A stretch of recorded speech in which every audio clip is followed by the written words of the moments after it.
వీరిని అభినందించినట్లే ఆ రోజు మన పిల్లల్ని అభినందించాలని మనం ఎదురు చూస్తాం. కాబట్టి పిల్లలను మనం అభినందించవలసిన వారమై ఉంటున్నాం. వారి ప్రయాసలను, వారి యొక్క ప్రయత్నాలను మనము అభినందిస్తూ వారిని ఇంకొన్ని ప్రభులో ఎక్కువగా వారు వాడబడలాగిన నూతనమైనటువంటి స్థితిలో వారు దేవుణ్ణి ఆరాధించుటకు తోడ్పడలాగిన మనమందరం కూడా వారి నిమిత్తమై ప్రార్థన చేయవలసిన వారమై ఉంటున్నాం. ఈ సమయంలో దేవుని వాక్యానికి వెళదాం.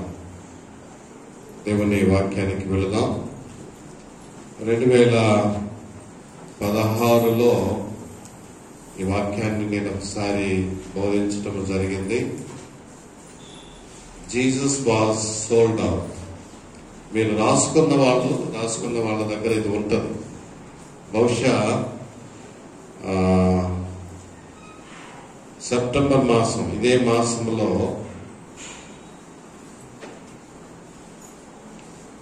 మూడవ వారంలో కానీ నేను వాక్యాన్ని చర్చలో పంచుకున్నట్లుగా నాకు జ్ఞాపకం. 3వ ఆదివారము సెప్టెంబర్ మాసం 2016. దాదాపు 6 సంవత్సరాలు గతించిన తరువాత మరొకసారి ఉదయాన్నే నేను వేరొక వాక్యానికి సిద్ధపడ్డాను. కానీ నన్ను వెంబడించుడి అన్నటువంటి వాక్యం నిమిత్తమే సిద్ధపడ్డాను. కానీ ప్రభు ఈ వాక్యాన్ని బోధించమని నాతో మాట్లాడుతున్న బట్టి ఈ వాక్యాన్ని మీతో కూడా పంచుకోవాలని ఇష్టపడుతూ ఉంటున్నా. ఎందు నిమిత్తమో దేవుడు ఎవరితోనో ఈ వాక్యాన్ని బోధించాలి అన్నటువంటిది ఆయన యొక్క ఉద్దేశమై ఉంటుంది కనుక దేవుడు ఆ విధంగా ప్రేరేపణ కలిగజేస్తూ ఉంటాడు. మత్తయి సువార్త 26వ అధ్యాయము, మత్తయి సువార్త 26వ అధ్యాయము 15వ వచనాన్ని దయచేసి ఎవరైనా చదివినట్లయితే వాక్యంలోనికి వెళుదాం. నేను ఆయనను మీకు అప్పగించిన ఎడల నాకేమి ఇద్దురని వారిని అడిగెను. అందుకు వారు 30 వెండి నాణెములు తూచి వానికి ఇచ్చిరి. వాడు అప్పటి నుండి ఆయనను అప్పగించుటకు తగిన సమయము కొరకు కనిపెట్టుచుండెను. క్రీస్తునందు ప్రియమైన దేవుని సంగమ, దేవుని సన్నిధిలో దేవుని యొక్క మాటలు జాగ్రత్తగా గమనించవలసిన వారమై ఉంటున్నా. ఏ నేరము చేశాడని యేసుని అప్పగించాలి అనుకున్నాడో మనం ప్రశ్నించుకోవలసినటువంటి మాట. యేసు ప్రభుల వారి యొక్క శిష్యుడు కదా, యేసుని వెంబడించుచున్నటువంటి వాడు. గత 2-3 వారాల క్రితం, మేబీ మొదటి ఆదివారం 4వ తారీఖున అనుకుంటాను, అనేకులు యేసుని వెంబడించారు. నా శరీరము తిని నా రక్తము త్రాగువాడే నిత్య జీవము గలవాడు, పరలోకము నుండి దిగి వచ్చినటువంటి జీవాహారము నేను అన్న మాటను ఒప్పుకోలేక యూదులైన వారు ఆయనను వెంబడించుచున్నటువంటి అనేక మంది ఆయనను విడిచి వెళ్ళిపోగా 12 మంది శిష్యులు మాత్రమే మిగిలారు. ఆ మిగిలినటువంటి శిష్యులలో వారందరూ కూడా యేసు వైపు చూస్తూ ఉంటే యేసు వారిని అడిగినటువంటి ఒక ప్రశ్న మనకందరికి బాగా గుర్తుంటుంది. ఏమని అడిగాడండి? మీరు కూడా వెళ్ళనై ఉన్నారా అంటే వెంటనే సీమోను పేతురు అంటాడు, ప్రభువా మేము ఎవరి యొద్దకు వెళ్ళగలం? నీవు నిత్య జీవము గలవాడవు, నీవు దేవుని యొక్క పరిశుద్ధుడవు కనుక మేము ఎవరి యొద్దకు వెళ్ళగలము అంటాడు. ఆ మాట అలా ఉంచిన తర్వాత యేసు ప్రభుల వారు మరొక మాట మాట్లాడతారు.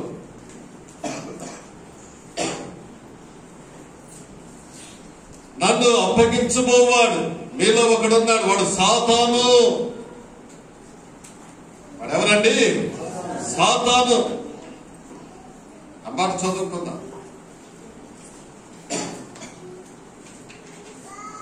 యోహాను సువార్త 6వ అధ్యాయం 70వ వచనం చదవండి. నేను మిమ్మల్ని 12 ఏర్పరచుకొనలేదా?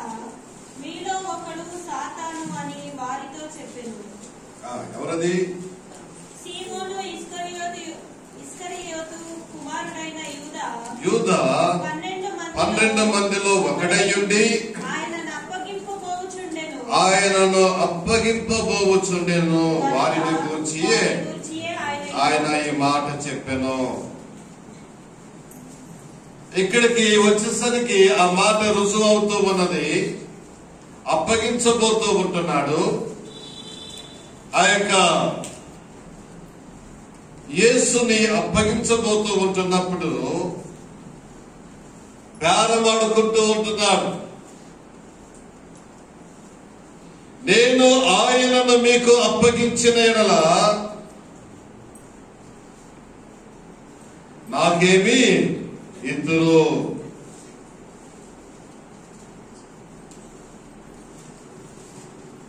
యేసుక్రీస్తు ప్రభుల వారిని పస్కా పండుగ దినమున సిలువ వేయాలి అన్నటువంటిది ఆ యొక్క పరిసయ్యులు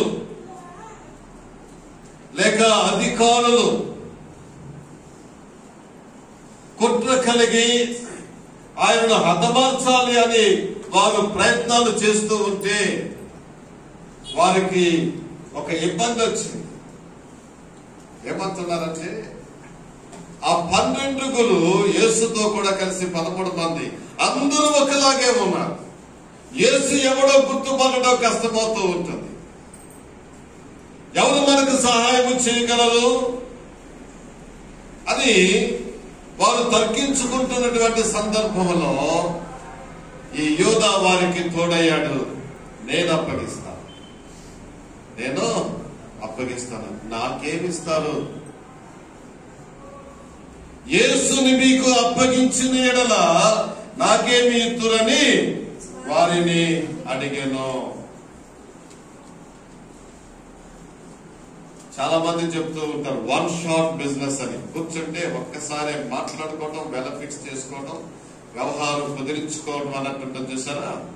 ఎప్పుడైతే ఈ యొక్క యూదా యేసుని అమ్ముకోవటానికి, యేసుని అమ్ముకొని ఆ విధము చేతనైనా కొంత డబ్బు సంపాదించుకోవాలని ప్రయత్నం చేస్తున్నటువంటి ఈ యూదా ప్రధాన యాజకుడు ఏదో వెళ్ళి బేరం కుదుర్చుకుంటూ ఉంటున్నాడు. ప్రధాన యాజకుడు ఏమై ఉంటాడండి? దేవునికి మానవులకు మధ్యవర్తిగా ఉండి మానవుల పక్షాన నిలువబడి దేవుని దగ్గర మానవుల యొక్క పాప ప్రక్షాళన జరిగించు నిమిత్తమై వాడబడే వ్యక్తి ప్రధాన యాజకుడు. కానీ ఇప్పుడు అసలైనటువంటి ప్రధాన యాజకుడైన క్రీస్తుని హతమార్చాలి అన్నటువంటిది ఆ ప్రధాన యాజకుని యొక్క ప్రణాళిక. ఆ ప్రణాళికకు అర్థం ఏంటంటే ఆ 13 ఒక్కలాగే ఉంటారు. ఆ 13 కూడా ఒకలాగే ఉంటారు. యేసు ఎవరో అని గుర్తుపట్టడం కష్టంగా ఉంటుంది అని వారిలో ఆ ఆలోచన ఉంటే, వారిలో ఒకడైనటువంటి యూదా నేను అప్పగిస్తాను, నాకేమి ఇస్తాను. వెంటనే యూదా ధర్మశాస్త్రపు యొక్క పద్ధతుల ప్రకారము 30 వెండి నాణ్యములు తూచి అతనికి ఇచ్చివేయటం జరిగింది. 30 వెండి నాణ్యాలు ఇవ్వటం అంటే చాలా విషయాలు ఉన్నాయి సుమా. ఊరికే ఏదో 30 వెండి నాణ్యాలు ఇచ్చేసాడని కాదు. పైగా బేరమాడే వ్యక్తి ప్రధాన యాజకుడు.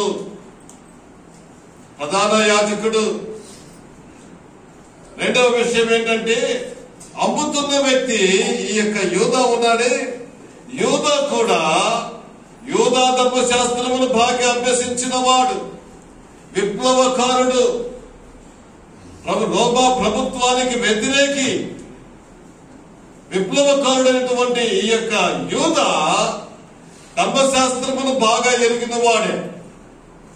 అందుకే ఈ ఇద్దరి మధ్య భేదానికి సరిపోయినటువంటి తూనిక ఏంటంటే 30 వెండి కాసులు ఇచ్చేస్తే సరిపోతుంది. ఏంటి 30 వెండి కాసుల యొక్క తూనిక అంటే, ఒక వ్యక్తి దాసుడుగా తీసుకోవటానికి లేక దాసుడుగా విడుదల పొందటానికి. ఒక వ్యక్తి ఒకరికి హాని చేస్తే అతను మరణించినట్లయితే ఆ హాని యొక్క వెల 30 వెండి కాసులు కట్టి దాని నుంచి విడుదల పొందుకోవచ్చు. నిర్గమకాండము 21వ అధ్యాయంలో ఆ సందేశాన్ని మనం గమనించగలం. 32వ వచనంలో ఉంటుంది. ఎద్దు ఒకరిని పొడిచి చంపివేసినట్లయితే ఆ ఎద్దు యొక్క యజమాని 30 వెండి కాసులిచ్చి అతడు విడుదల పొందుకుంటాడు. అంత మాత్రమే కాదు, జకర్యా గ్రంథములో కూడా 11వ అధ్యాయంలో ఒక సందేశం మనది చదవడతాను. 11వ అధ్యాయం 12 నుండి.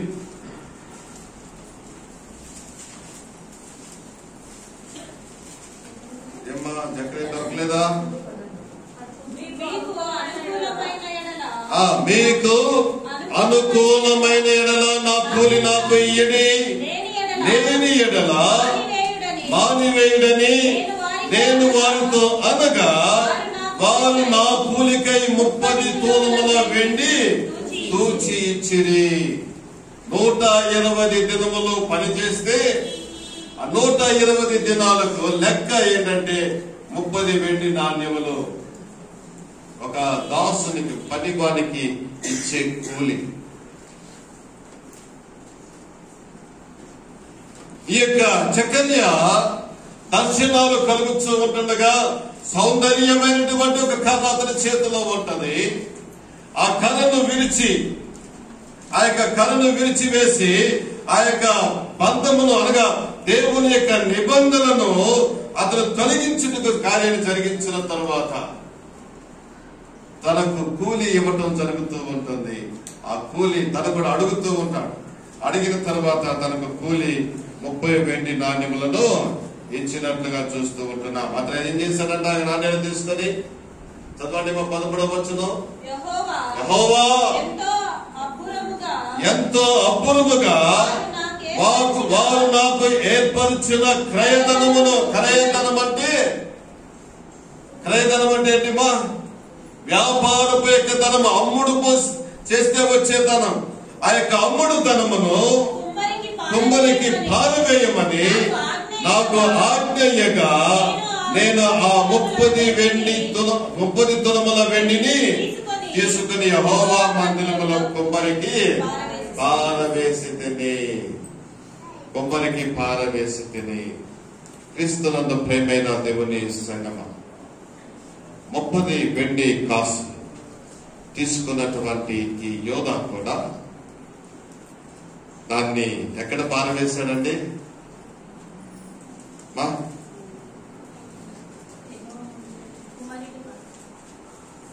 చెప్పండి మా. దాన్ని చదవాలి. మీరు తీసుకున్న వారు ఏమన్నా ఉంటే చదవండి.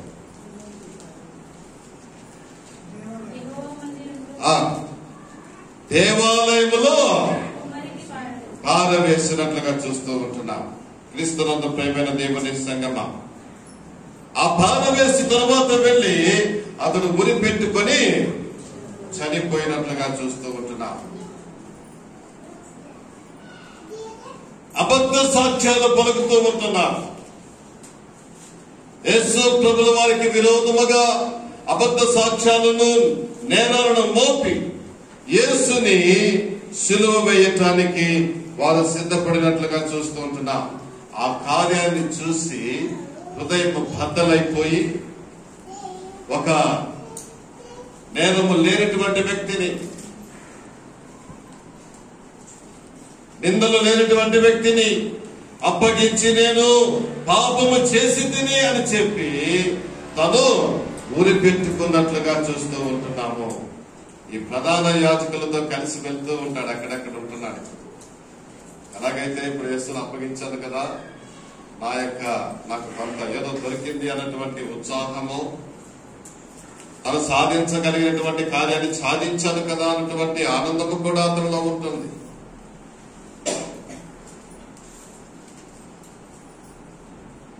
ఎలా అప్పగించాడండి? ఎవరైనా చెప్తారా?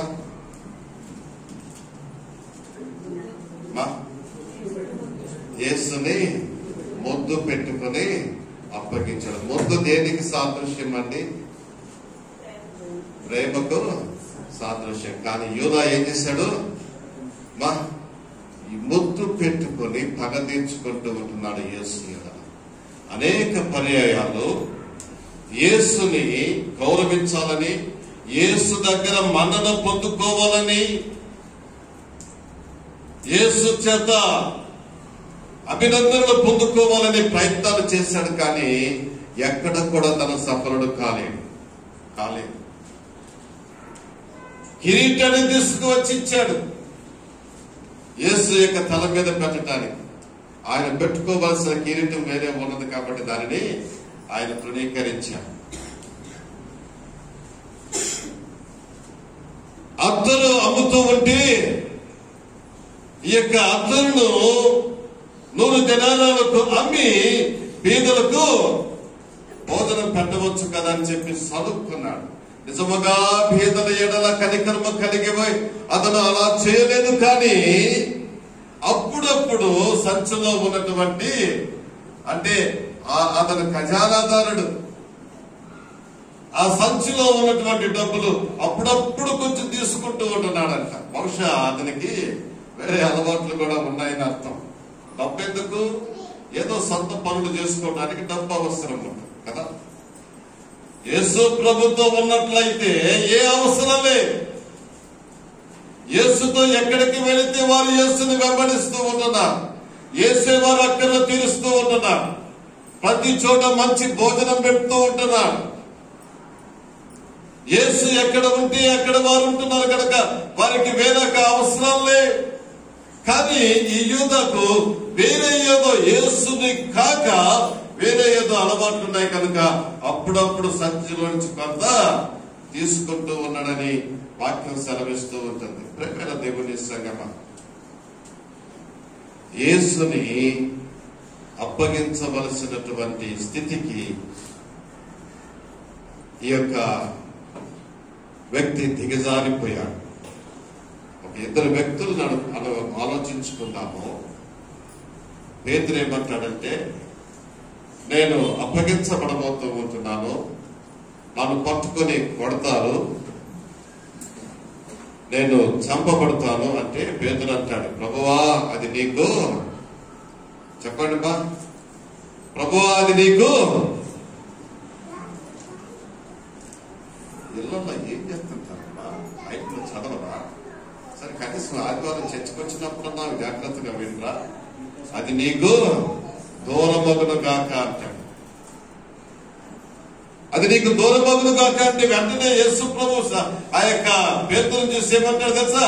సాతాను అన్ని తొలగిపో అంటాడు. బలహీనపరుస్తూ ఉంటాడు.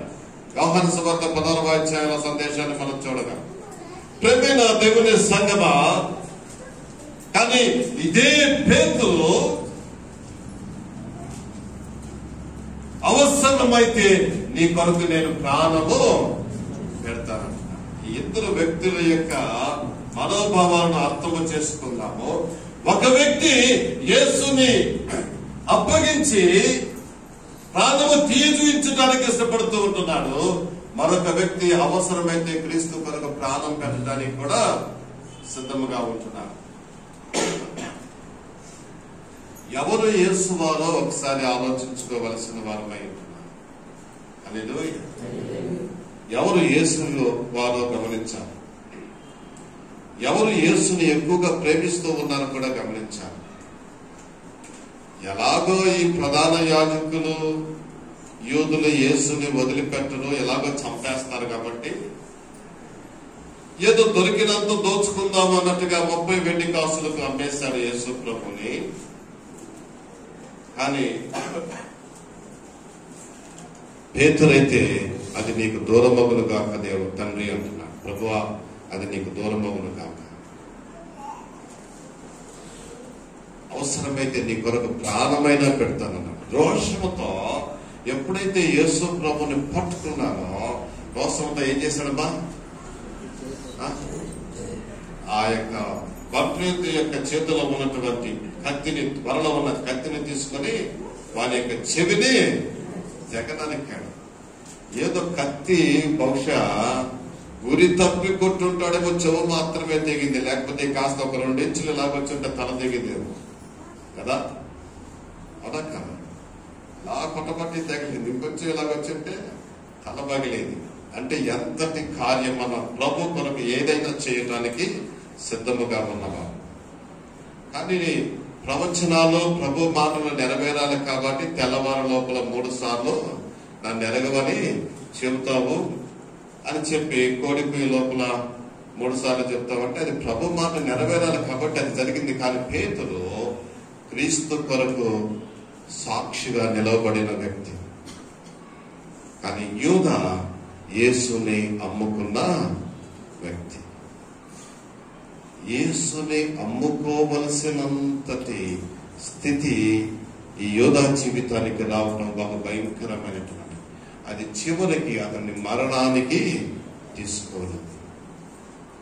చిన్న టైటిల్ నేను దీనికి ఈ యొక్క వాక్య భాగానికి ఏ టైటిల్ పెట్టాలి అంటే చాలా కాలం యోచన చేశాను, అర్థం కాలేదు. తర్వాత అనిపించింది, జీసస్ వాజ్ సోల్డ్ అవుట్. యేసు ప్రభు అమ్మివేయబడ్డాడు. ఇంకా యేసు ప్రభుని ఎవరు కొనలేదు. ఈ వాజ్ సోల్డ్ అవుట్. యేసు ప్రభుని అమ్మివేయడం జరిగింది. యేసు ప్రభుని అమ్మివేసేసాడు. కానీ తను ఏం తీసుకున్నాడండి? తనకు తానే ఉరి పెట్టుకొని కడుపు బద్దలగునట్లుగా పడి చనిపోయినట్లుగా చూస్తూ ఉంటున్నాం. ఆ వెండి కాసులు కూడా దేనికి కొన్నారండి?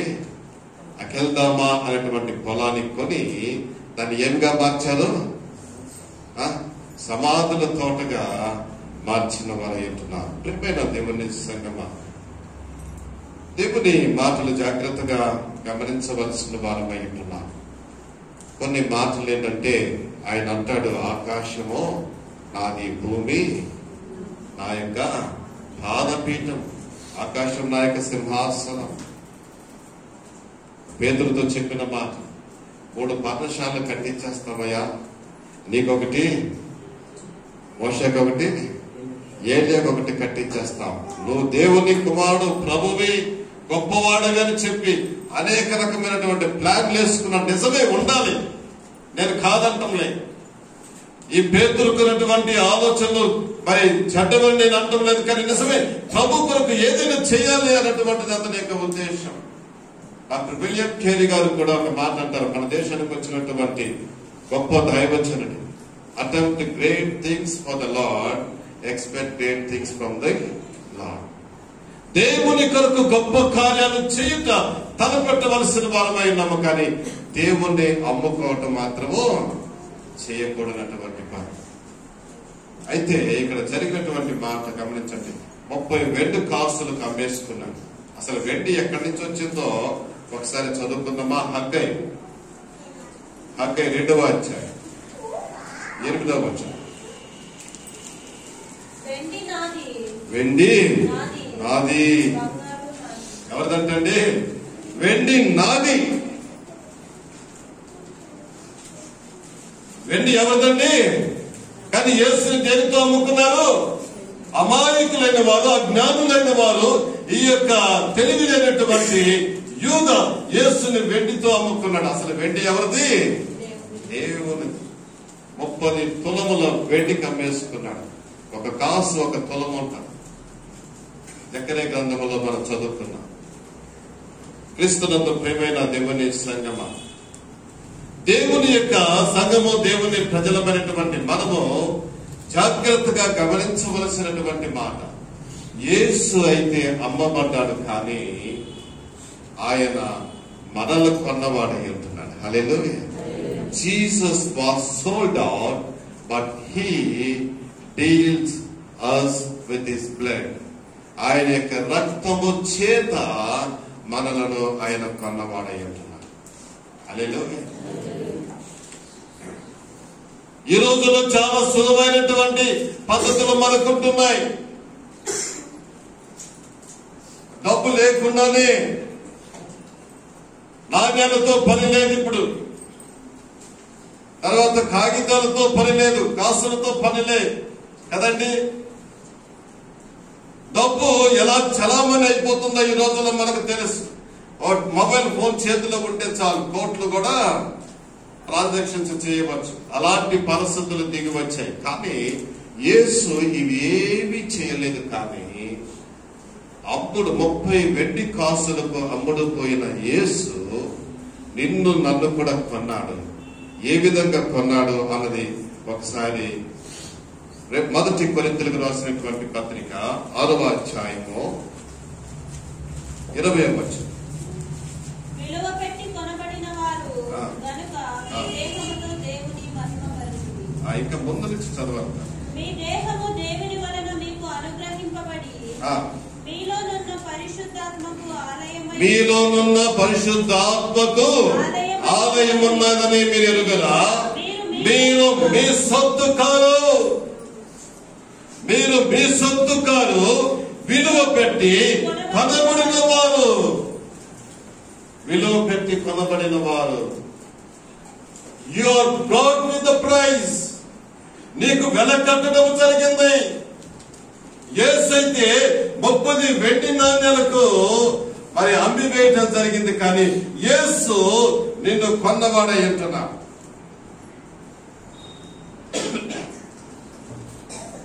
ఆయన నిన్ను నన్ను కొనినవాడై ఉంటున్నాడు. విలువ పెట్టి కొనబడిన వారు గనుక మీ దేహముతో దేవుని మహిమపరచుడి. మీ దేహముతో దేవుని మహిమపరచుడి. 7వ అధ్యాయం అక్కడే 23వ వచనం. మీరు విలువ పెట్టి కొనబడిన వారు గనుక మనుషులకు దాసులు కాకురి. క్రీస్తు ప్రభుల వారు తన యొక్క రక్తము చేత నిన్ను నన్ను కొన్నవాడై ఉంటున్నాడు. తన యొక్క రక్తము చేత విలువ పెట్టి, విలువైనటువంటి తన యొక్క రక్తము చేత నిన్ను నన్ను కొన్నవాడై ఉంటున్నాడు. మనల్ని తన రక్తము చేత కొని దేవుడు ఆయన మనల్ని మహిమపరిచిన వాడై ఉంటున్నాడు. హల్లెలూయా. ఆయన మనలను మహిమపరిచిన వాడు. రోమిలకు రాసినటువంటి పత్రిక 8వ అధ్యాయం 70వ వచనం. ఈ మధ్య కాలంలో చాలా సార్లు ఆ యొక్క రోమిలకు రాసిన పత్రిక 8వ అధ్యాయాన్ని మనం ధ్యానిస్తూ ఉంటున్నాం. కుటుంబ ప్రార్థనలో ప్రత్యేకముగా దాన్ని గమనిస్తూ ఉంటున్నాం. చదవండి మా. రోమిలకు రాసినటువంటి పత్రిక 8వ అధ్యాయము లేదా 30వ వచనం. క్షమించండి. మరియు ఎవరిని ముందుగా నిర్ణయించెనో వారిని పిలిచెను, ఎవరిని పిలిచెనో వారిని నీతిమంతులుగా తీర్చెను, ఎవరిని నీతిమంతులుగా తీర్చెనో వారిని మహిమపరిచెను. హల్లెలూయా.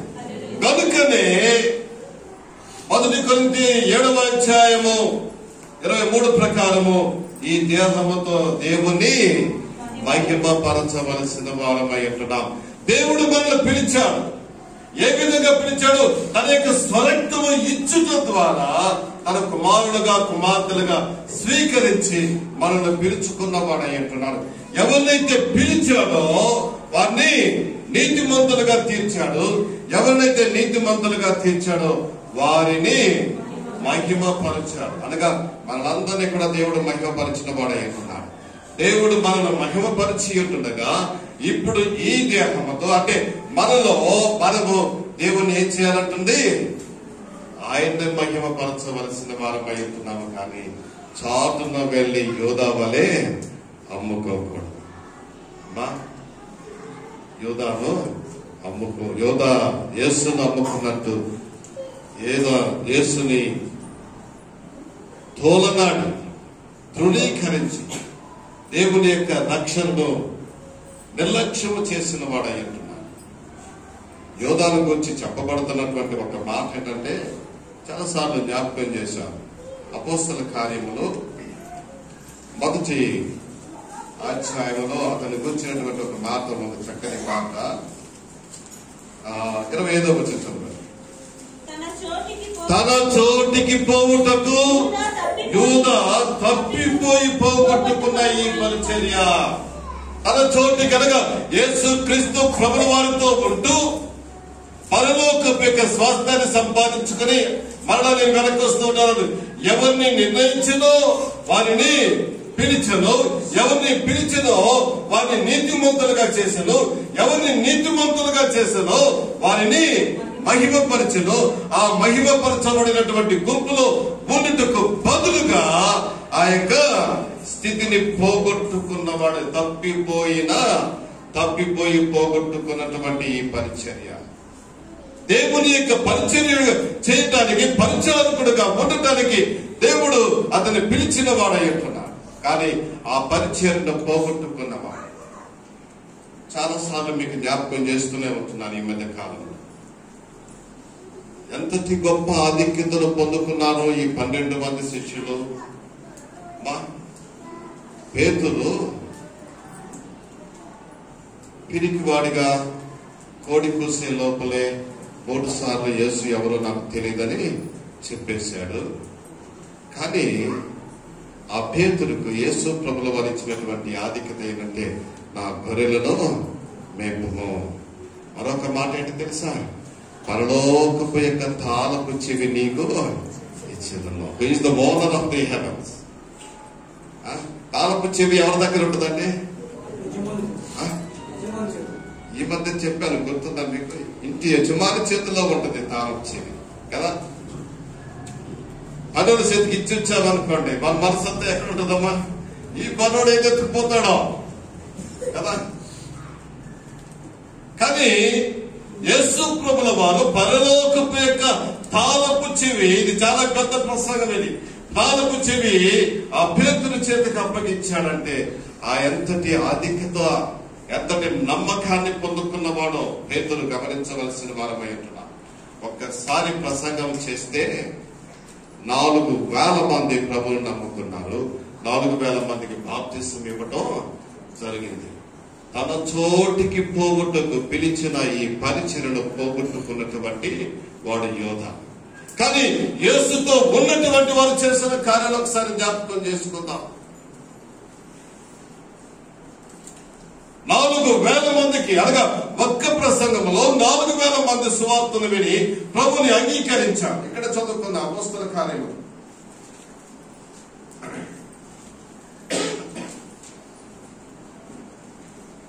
2వ అధ్యాయం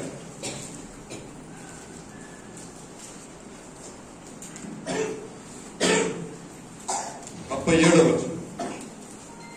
వారు ఈ మాట విని హృదయములో నొచ్చుకొని, సహోదరులారా, మేమేమి చేతుమని పేతురును కడమ అపోస్తులను అడుగగా, పేతురు, మీరు మారు మనస్సు పొంది పాప క్షమాపణ నిమిత్తము ప్రతివాడు యేసుక్రీస్తు నామమున బాప్తిసము పొందుడి, అప్పుడు మీరు పరిశుద్ధాత్మ అను వరము పొందుదురు.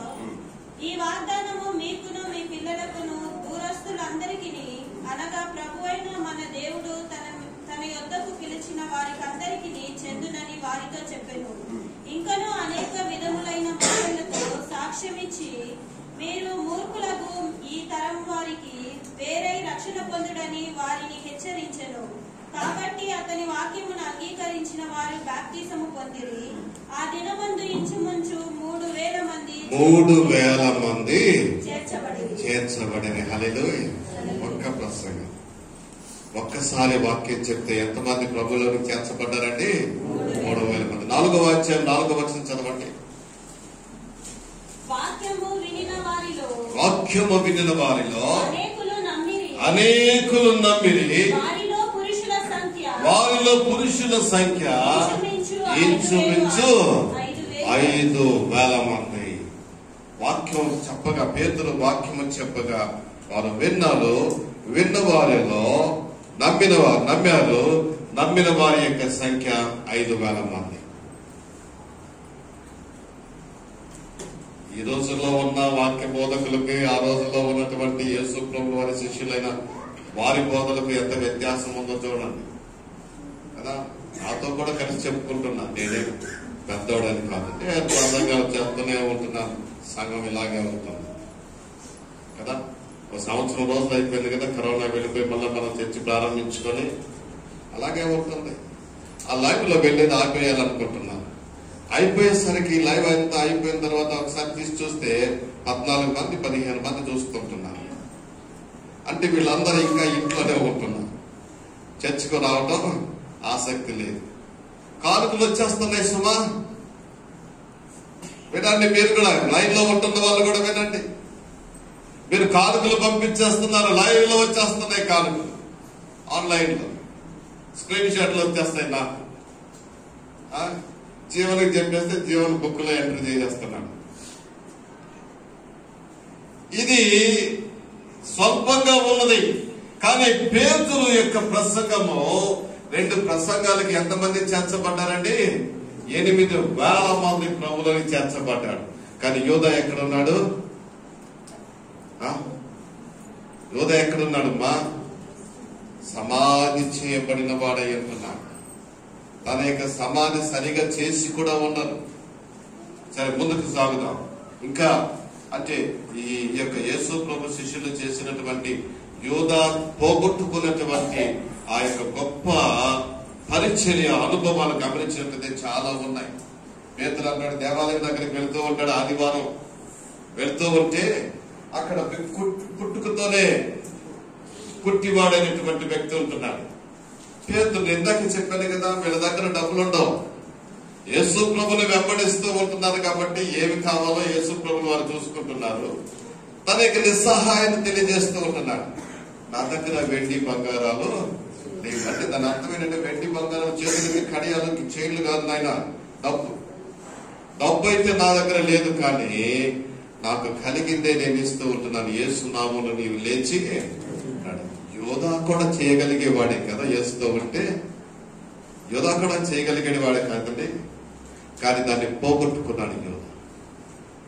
ఒక సందర్భం వచ్చేసరికి యూదులందరూ కూడా ఈ యేసు ప్రభువు వారి యొక్క శిష్యులు చూసి ఏమంటారంటే, భూలోకమును తల్ల క్రిందులుగా చేయువారు ఇక్కడికి కూడా వచ్చి ఉన్నారు. లోకం ఏమని చెప్పుకుంటుందని వీళ్ళ చూస్తే, అమ్మో వీళ్ళతో పెట్టుకోకూడదు, వీళ్ళైతే కాదు భూలోకాన్ని తలకిందులుగా చేయగలిగినటువంటి శక్తిమంతులు వీరు. యోధా ఉన్నాడు వాళ్ళ లెక్కలో. యోధా ఎప్పుడో మరణమైపోయాడు. క్రీస్తునందు ప్రేమైన దేవుని సంగమా, యూదా యేసుని వెంబడించలేదు, అనేక ఆధిక్యతలు పోగొట్టుకున్నాడు. విశ్వాసులైనటువంటి మనము కూడా దేవుడు మనల్ని కూడా పిలిచాడు. దేవుని యొక్క సంఘముగా ఏర్పరచుకోవడానికి మనల్ని పిలిచిన వాడై ఉంటున్నాడు. ఆయన కుమారులుగా కుమార్తెలుగా దత్తపుత్రులుగా మనల్ని ఏర్పరచుకున్న వాడై ఉంటున్నాడు. పిలిచిన దేవుడు ఆయన నమ్మకస్తుడు కనుక ఎవరైతే పిలిచిన వారిని ఏం చేశాడండి? నీతిమంతులుగా చేశాడు. నీతిమంతులుగా చేసిన వారిని మళ్ళా ఏం చేశాడంట? కదా చేసి చెప్పాడమ్మా, మహిమ పరిచయం. ఎందుకు అప్పుడప్పుడు ఏమన్నా తెలుగులో మాటలు గొంతులో ఎడకాయ పెట్టుకున్నారా? లైవ్ లో పోతుంది, ఇది ఎవరెవరో పెడతా ఉంటారు. అయినా అది నాకు ఆ మాటలు ఏంటని మాస్టర్ గారు ఈ వర్డ్స్ అని కూడా వాడుతున్నారంటే మరి ఏం చెప్పాలో నాకు అర్థం కావట్లేదు. మీరు మాట్లాడకపోతే టైం అయిపోతుందిలే సార్, ఇంకో 15 నిమిషాలు కదా, ఎంత తిడతారో తిట్టండి. 15 నిమిషాల తర్వాత వేరే ఎవరో వచ్చే వాళ్ళ మీద కలుసుకునేది అనుకుంటుంది. ఈ మాట ముఖాలు అలాగే ఉన్నాయి. ప్రియమైన దేవుని సంగమా, దేవుడు తాను ఏర్పరచుకున్న వారిని మహిమపరిచేవాడుగా ఉంటున్నాడు. కానీ ఒకటి మాత్రం గుర్తు పెట్టుకోవాలి, ఆయనను వెంబడించకపోతే మరణమే ఉన్నది. ఆయన వెంబడించకపోతే మరణమే ఉన్నది. ఈ మధ్య కాలంలోనే మీతో చదివించాను. సామెతలు 8వ అధ్యాయం ఆఖరి వచనం చదవండి. నన్ను కనుగొనని వాడు హాని చేసుకొనును, నాయందు అసహ్యపడు వారందరూ మరణమును స్నేహించుదురు. నన్ను కనుగొనని వాడు తనకు తానే హాని చేసుకొనును.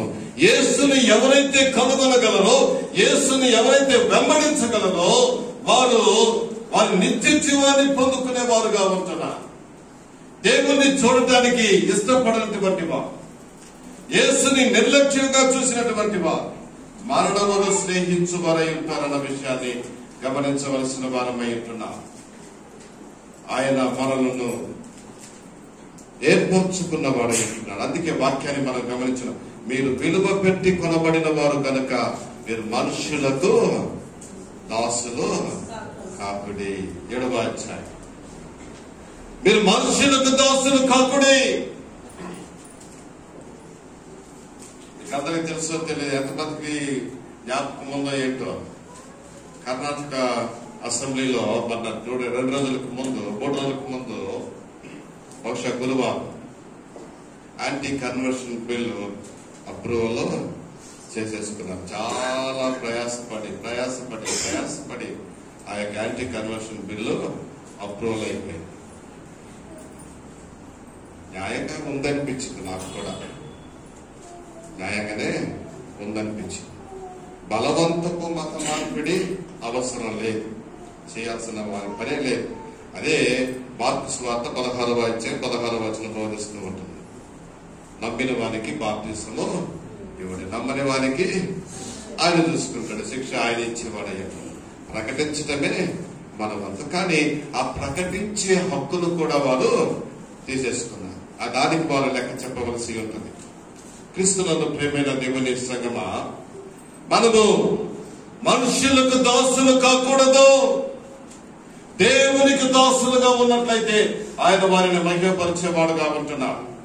కొలస్సీలకు రాసినటువంటి పత్రిక 1వ అధ్యాయము 20వ వచనం. కొలస్సీ 1వ అధ్యాయము 20వ వచనం. ఆయన తన శిలువ రక్తము చేత సంధి చేసి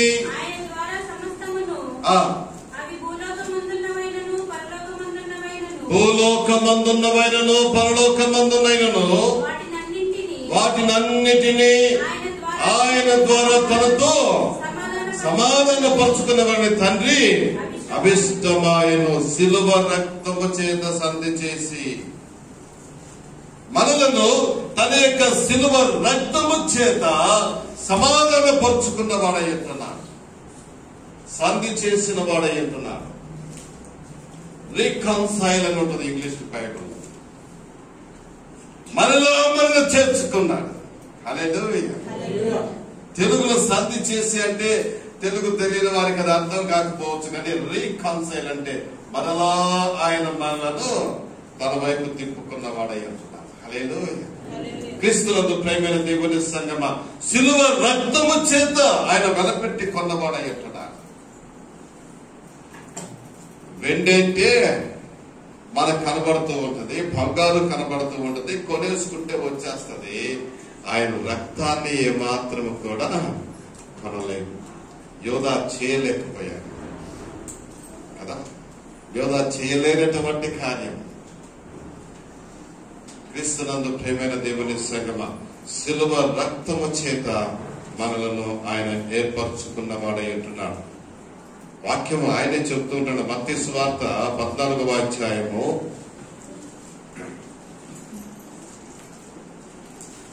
26వ అధ్యాయం 26వ అధ్యాయం.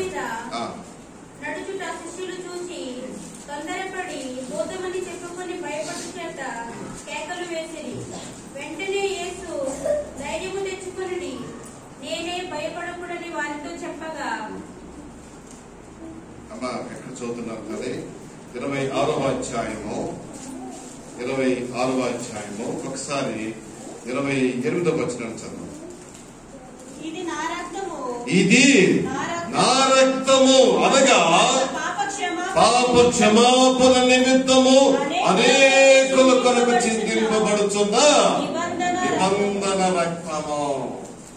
యేసునైతే అమ్మివేయగలిగాడు, కానీ యేసు రక్తాన్ని అమ్మలేకపోయాడు. అందుకే యేసు తన రక్తము ద్వారా మనలను కొన్నవాడై ఉంటున్నాడు. పాప క్షమాపణ నిమిత్తము అనేకుల కొరకు చిందింపబడుచున్న నిబంధన రక్తము. ఆ రక్తము చేత నిన్ను నన్ను ఆయన కొన్నవాడై ఉంటున్నాడు. హల్లెలూయా. మనను తన రక్తము చేత కొన్నవాడై ఉంటున్నాడు. యోధాకు చేతనైంది ఏంటంటే వెండి కాసులతో యేసుని అమ్మివేశాడు, కానీ ప్రధాన యాజకునికి చేతనైంది ఏంటంటే 30 కాసులతో 30 తులాల వెండితో యేసుని అమ్మగలిగాడు, కానీ యేసు రక్తం మీద అధికారము లేనివాడేది. యేసు రక్తము అనేకుల కొరకు చిందించబడినదై ఉంటున్నది. దానిలో నీవున్నావు, నేనున్నాము, మనమందరము కూడా ఉన్నవారమైన ఆయన రక్తము మనకు విమోచనము కలుగజేసినదిగా ఉన్నది. మనము కట్టలేనటువంటి వెలను మన పక్షాన ఆయన కట్టిన వాడై ఉంటున్నాడు. హల్లెలూయా. ఇక పాప బానిసత్వం లేదు, పాప దాస్యము లేదు.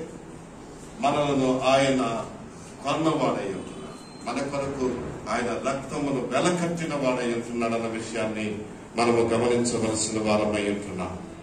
క్రీస్తునందు ప్రేమైన దేవుని సంగమా, హెబ్రీయులకు రాసినటువంటి పత్రిక 9వ అధ్యాయము 12వ వచనం బాగా తెలిసినటువంటి మాట.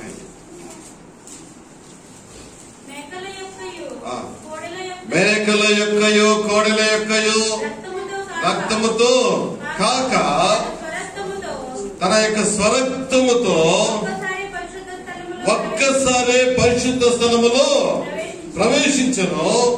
ఎలయనగా మేకల యొక్కయు ఎడ్ల యొక్కయు రక్తమును మైలపడిన వారి మీద ఆవుదూడ బూడిద చల్లుటయు శరీర శుద్ధి కలుగునట్లు వారిని పరిశుద్ధపరిచిన యెడల నిత్యుడగు ఆత్మ ద్వారా తన్ను తాను దేవునికి నిర్దోషినిగా అర్పించుకున్న క్రీస్తు యొక్క రక్తము నిర్జీవ క్రియలు విడిచి జీవగల దేవుని సేవించుటకు మీ మనస్సాక్షికి ఎంతో ఎక్కువగా శుద్ధి చేయను. క్రీస్తునందు ప్రేమైన దేవుని సంగమా, ఇక్కడ గమనించవలసినటువంటి మాట ఒక్క మాటలో చెప్తూ ఉంటున్నాను. ఆయన కోడల యొక్కయో మేకల యొక్కయో ఎడ్ల యొక్క రక్తముతో మనలను విమోచించలేదు, కానీ తన యొక్క స్వరక్తము చేత, క్రీస్తు రక్తము చేత మనలను ఆయన కొన్నవాడై ఉంటున్నాడు. హల్లెలూయా. 1 పేతురు 1వ అధ్యాయం 19వ వచనం.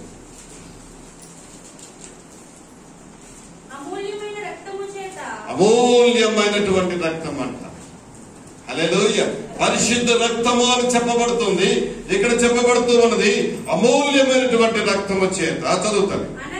అనగా నిర్దోషమును నిష్కలంకమును గొర్రెపిల్ల వంటి క్రీస్తు రక్తము చేత మీరు విమోచింపబడుతురని మీరు ఎరుగుదురు కదా. హల్లెలూయా.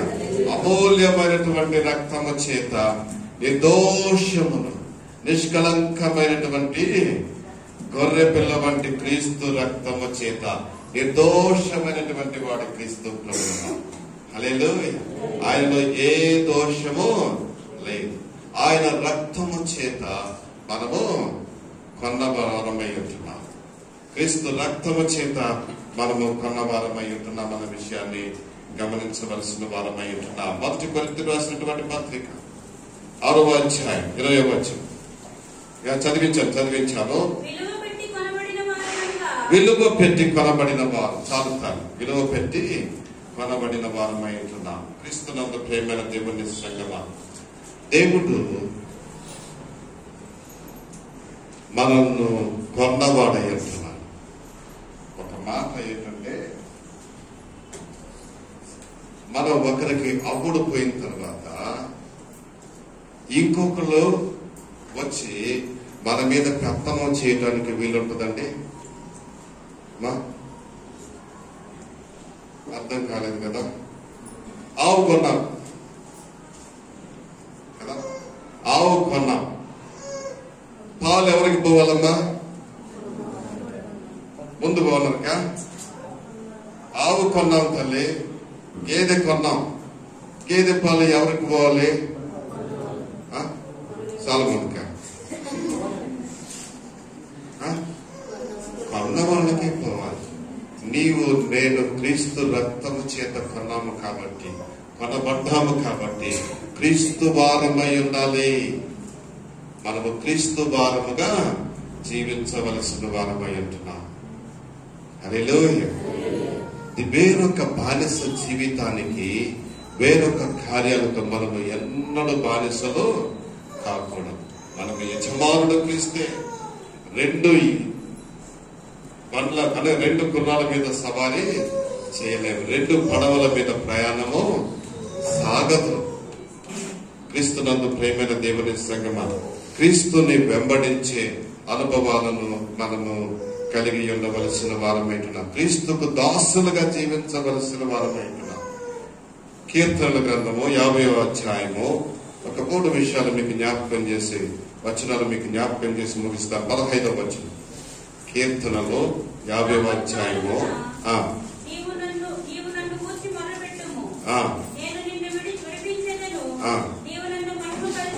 నీవు నన్ను మహిమ పరిచేదవు. క్రీస్తునందు ప్రేమైన దేవుని సంగమా, చాలా చక్కని మాట అది. ఆపత్కాలమున నీవు నన్ను గురించి మొరపెట్టుము, నేను నిన్ను విడిపించుదను, నీవు నన్ను మహిమ పరిచేదవు. మనకు విడుదల కలిగించాడు యేసు. హల్లెలూయా. అనేక స్వరక్తము చేత మనకు విడుదల కలిగించాడు యేసు. ఆ యేసుని మనం ఏం చేయవలసి ఉన్నామా అండి? మహిమ పరచవలసిన వారమై ఉంటున్నాము. ఆ యేసుని మహిమ పరచవలసిన వారమై ఉంటున్నాము. ఏ యేసు అయితే మనకు శిలువలో రక్తము చిందించాడో ఆ యేసు మన పాపములకు విమోచన కలిగించిన వాడై ఉంటున్నాడు. మన యొక్క బంధకాలకు విడుదల కలిగించిన వాడై ఉంటున్నాడు. ఆ యేసుని విశ్వసించిన వారందరూ కూడా విడుదల పొందుకున్న ప్రతి వాడు కూడా ఆయనను మాత్రమే మహిమపరిచేవారుగా ఉండాలి. ఆ యేసుని మహిమపరిచే వారముగా జీవించవలసిన వారమై ఉన్నాం. మనము బ్రతుకుట క్రీస్తు కొరకై ఉన్నాం. ఈ బ్రతుకు క్రీస్తు కొరకై జీవించవలసిన వారమై ఉంటున్నాం. అక్కడే 39వ అధ్యాయం 8వ వచనం చదువుతాను. నా అతిక్రమ క్రమములన్నిటి నుండి నన్ను విడిపింపుము, నీచులకును నన్ను నిందాస్పదముగా చేయకము. క్రీస్తునందు ప్రేమైన దేవుని సంగమా, ఇక్కడ భక్తుడైనటువంటి దావీదు గారు దేవుణ్ణి కోరుకుంటున్నటువంటి ఒక మాట మీకు జ్ఞాపకం చేస్తూ ఉంటున్నాను. తన యొక్క క్రమం అనగా తన అతిక్రమముల నుండి విడిపించగలిగిన వాడు దేవుడు అన్న విషయాన్ని గుర్తెరగవలసిన వారమైంటున్నాం. అతిక్రమము, మానవులు చేసే అతిక్రమముల నుండి విడుదల కలిగించగలిగిన వాడు దేవుడు. అక్కడ కోడెలో మేకలో ఎడ్ల రక్తముతో కుదరని పని, అది గతించిపోయినది. అది ఇప్పుడు దేవుడే తన యొక్క స్వరక్తము చేత మనకు విడుదల కలిగించగలిగిన వాడు. హల్లెలూయా. ఆ దేవుని సన్నిధిలో దేవుణ్ణి కోరుకోవలసిన వారమై ఉంటున్నాం. మన యొక్క అతిక్రమములను బట్టి ఆయన దగ్గర అడగవలసిన వారమై ఉంటున్నాం. మనల్ని విడిపించమని ఆయన్ని కోరుకోవలసిన వారమై ఉంటున్నాం. మనకు విడుదల దయచేయువాడు యేసే, మనకు మేలు చేయువాడు యేసే. ఎవరి దగ్గర వెళ్ళి నువ్వు మొరపెట్టుకోవడానికి వెళ్ళే, నేను తప్ప వేరొక దేవుడు నీకు ఉండకూడదు. హల్లెలూయా. మరొక్క మాట 35వ అధ్యాయము 10వ వచనం ముగిస్తూ ఉంటున్నాను. అప్పుడు యెహోవా నీ వంటి వాడెవడు, మించిన బలము గల వారి చేతుల నుండి దీనులను దోచుకుని వారి చేతుల నుండి దీనులను దరిద్రులను విడిపించువాడవు నీవే అని నా ఎముకలన్నీ చెప్పుకొనను. హల్లెలూయా. నీ యొక్క రక్షణను బట్టి నేను సంతోషిస్తూ ఉంటున్నాను అన్నాడు. ఇక్కడ పైన ఉన్న వచనంలో మాట ఉంది, 9వ వచనంలో, నీవిచ్చిన రక్షణ బట్టి నేను సంతోషించుదను, నేను హర్షిస్తూ ఉంటున్నాను. కనుక దేవా, నీ అంతటి బలమును మించగలిగిన వారు ఎవరు ఈ లోకంలో? నీవు వేరొకరి మీద ఆధారపడాలి అనుకున్నట్లయితే మన దేవుణ్ణి మించిన బలము కలిగిన వాడు ఎవరు లేదు. హల్లెలూయా.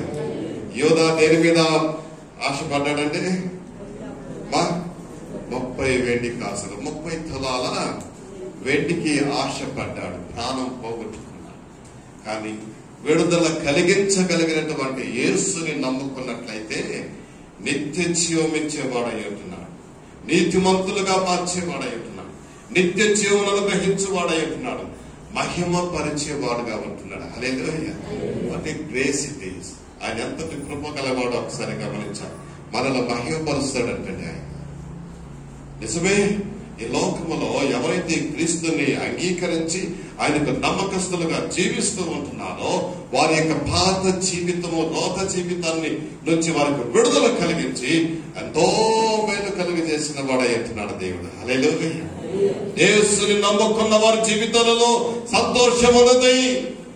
యేసు యొక్క విడుదల పొందుకున్న వారి జీవితంలో ఆనందం ఉన్నది.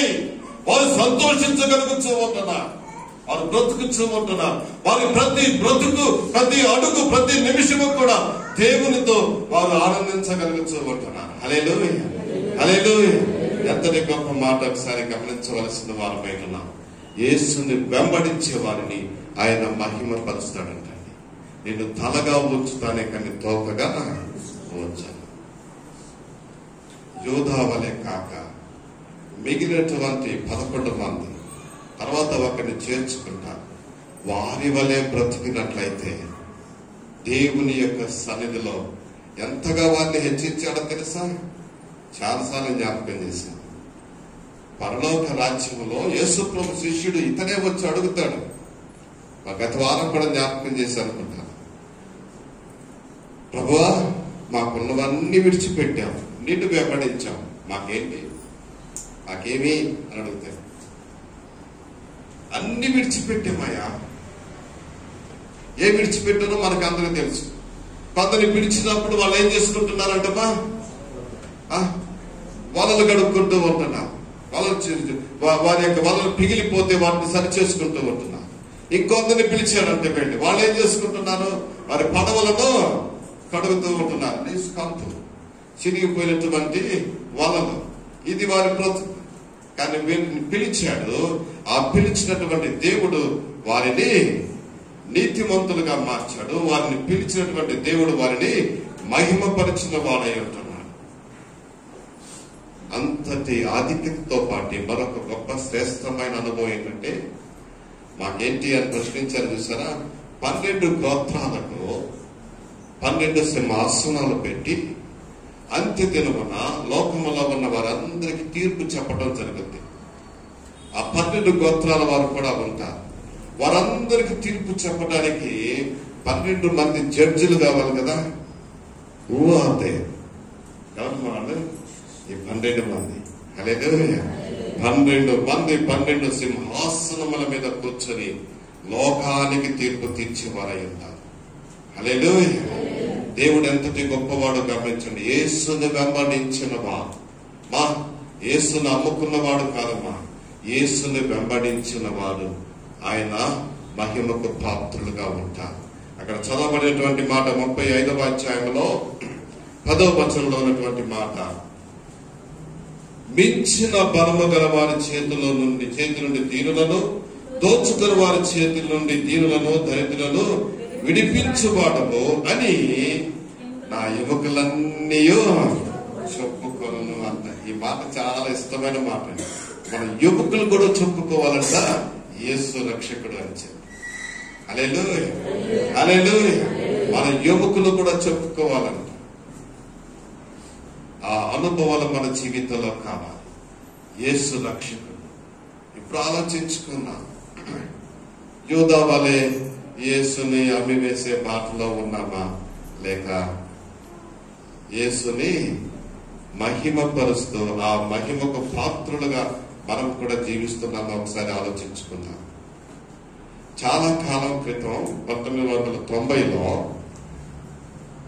మే మాసం 10వ తారీఖున రవీంద్ర కళాక్షేత్రాలో ఒక మ్యూజికల్ నైట్ ప్రోగ్రామ్ అరేంజ్ చేశాను. చిన్న వయసు నాకు 30 సంవత్సరాలు. ఏర్పాటు చేస్తే ఒక దైవచనుడు కాకినాడ నుండి, చాలా మందికి తెలియదు, ఆయన మంచి పాటగాడు, మంచి మ్యూజిషియన్ కూడా, రాబిన్సన్ అని, బహుశా మన అనిల్ బ్రదర్కి ఏమన్నా తెలిసి ఉండొచ్చేమో. ఆకివీడు వాళ్ళము, పిఠాపురం దగ్గర ఆకివీడు. ఆయన ఒక పాట రాసి అప్పటికప్పుడే పాటలు రాసేస్తాడు ఆయన. ఆ పాట రాసి ఆ యొక్క రవీంద్ర కళాక్షేత్రంలో మేము 5 భాషలతో కూడినటువంటి ప్రోగ్రాం, పాటల ప్రోగ్రాం పెట్టాం. అంటే పాడటం, మనం వినటం. అప్పుడు ఆయన ఇంకొక తెలుగు పాట పాడే ఉంటే బాగుండే, ప్రోగ్రామ్ అయిపోతుందంటే, ఏంటి ఎవరికి లేదా పాడేవాళ్ళంటే మా పక్కనే కూర్చొని అప్పుడప్పుడే రాసేసి వచ్చి స్టేజ్ మీద నిలబడి ఆయనే కీబోర్డ్ వేసుకుంటూ ఆత్మీయం వేసుకుంటూ పాడాడు. ఉంటివి నీ ఒకనాడు క్రీస్తుని వెంబడించే బాటలో, ఉంటివి నీ ఒకనాడు ప్రార్థించు తోటలో, ఉన్నావేమి నాడు యేసు నమ్మే బాటలో. యోధా ఓ యోధా, యేసు ప్రభుని ప్రేమ ఎంత మధురమో. యేసుని ప్రేమ ఎంతో మధురమైనది. ఎంతవరకు తెలుసా? తన ప్రాణమును మన కొరకు పెట్టినంత మధురమైనటువంటిది యేసు ప్రేమ. కానీ యోధా ఏం చేశాడంటే ఆ ప్రేమను అమ్మేశాడు. యేసు ప్రేమను అమ్మివేసిన వాడైన. ఒక్క మాట చెప్తా, యేసు ప్రేమను ఎవరైతే మరుస్తారో ఆ మరిచిన వారందరూ కూడా యేసును అమ్మే గుంపులోకే చేర్చబడతారు. దేవుడు తన మాటలు మన కొరకై దీవించును గాక. ఆమేన్. కళ్ళొచ్చినట్లయితే ఒక్కసారి ప్రార్థన చేసుకుంటాం. మహోన్నతమైన తండ్రి, నిన్ను వెంబడించే అనుభవం మాకు దయచేయి. నీవు విడుదల దయచేసేవాడు, నీ రక్తము చేత మమ్మల్ని కొన్నవాడు, పరిశుద్ధుడవు. పరిశుద్ధ రక్తముతో, నీతిమంతుని యొక్క రక్తముతో మమ్మలకు పాప విమోచన మాకు కలుగజేసిన వాడవు తండ్రి. దేవా, నీవుంటే మాకు చాలు తండ్రి. లోకములో ఉన్నదాన్ని ఆశించి ప్రాణము పోగొట్టుకున్న యూదా వలె కాక, శ్రమ అయినా, హింస అయినా, కరువైనా, చివరకు వస్త్రహీనత అయినా నిన్ను వెంబడించే అనుభవాలు మా జీవితాలకు దయచేయము. మా రక్షకుడైన యేసు నామమున కృతజ్ఞతాస్తుతులు చెల్లిస్తూ ప్రార్థించి వేడుకొనుచున్నాము తండ్రి. ఆమేన్, ఆమేన్, హల్లెలూయా. ఈ సమయంలో పాట పాడుచూ ఉంటుండగా ప్రభు సన్నిధిలో కానుకలను సమర్పించుకుందాం.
హల్లెలూయా, హల్లెలూయా. క్రీస్తునందు ప్రియమైన దేవుని శాఖలో దేవుని యొక్క మహాకృపను బట్టి ఆయనకు ఘనత మహిమ ప్రభావం చెల్లిస్తూ ఉంటున్నాను. ఆయన సన్నిధికి కూడి వచ్చి ప్రభుని స్తుతించుకునే చక్కని అవకాశాన్ని కలిగించిన దేవునికి ఘనత చెల్లిస్తూ కూడి వచ్చిన మిమ్మల్ని అందరినీ కూడా ప్రభు పేరిట అభినందిస్తూ ఉంటున్నాను. ఇంకా చాలా మంది వెనక్కి రాలేకపోతూ ఉంటున్నారు. వారి కష్టాలు ఏంటో, వారి బాధలు ఏంటో తెలియటం లేదు. కానీ అందరి కొరకు ప్రార్థన చేద్దాం. ఇరుగు పొరుగు వారు, రాని వారు ఎవరైనా ఉంటే మీ పక్కింటి వారు, స్నేహితులు ఫోన్ చేసి మాట్లాడండి.